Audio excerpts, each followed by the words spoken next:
কাশ্মীরে হামলা নিয়ে উত্তেজনার মধ্যে মঙ্গলবার গভীর রাতে পাকিস্তানের ৬টি স্থানে ক্ষেপণাস্ত্র হামলা চালিয়েছে ভারত। এখন পর্যন্ত হামলায় ২৬ জন নিরীহ বেসামরিক নাগরিক শহীদ হয়েছেন। এর জবাবে রাতেই পাল্টা হামলা চালিয়েছে পাকিস্তান সেনাবাহিনী দাবি করছে তারা হামলায় অংশ নেওয়া ভারতের ৫টি জঙ্গি বিমান ভূপাতিত করেছে। কাশ্মীরে ভারতীয় সেনাবাহিনীর একটি ব্রিগেডের সদর দপ্তর ও তল্লাশি চৌকিও গুড়িয়ে দেওয়ার দাবি করছে তারা। এদিকে ভারত ৩টি যুদ্ধ বিমান বিধ্বস্ত হওয়ার কথা স্বীকার করেছে। তাদের দাবি, ভারতের পক্ষ থেকে সীমান্ত পেরিয়ে পাকিস্তানের ভূখণ্ডে ঢুকে ৯টি সন্ত্রাসবাদী অবকাঠামো ধ্বংস করা হয়েছে।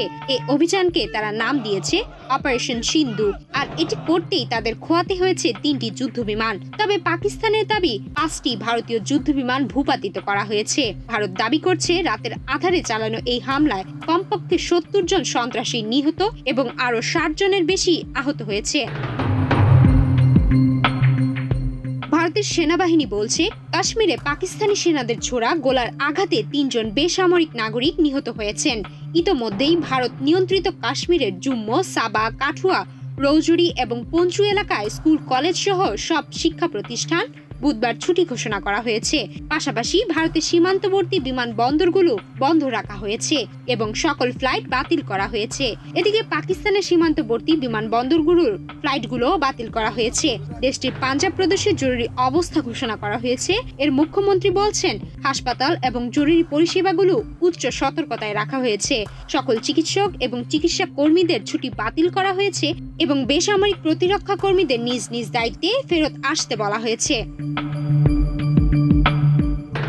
ভারতের হামলার এই ঘটনার পরিপ্রেক্ষিতে পাকিস্তানের প্রধানমন্ত্রী শাহবাজ শরীফ জরুরি নিরাপত্তা বৈঠক ডেকেছেন। শাহবাজ শরীফ বুধবার স্থানীয় সময় সকাল ১০টায় জাতীয় নিরাপত্তা কমিটির বৈঠক ডাকেন।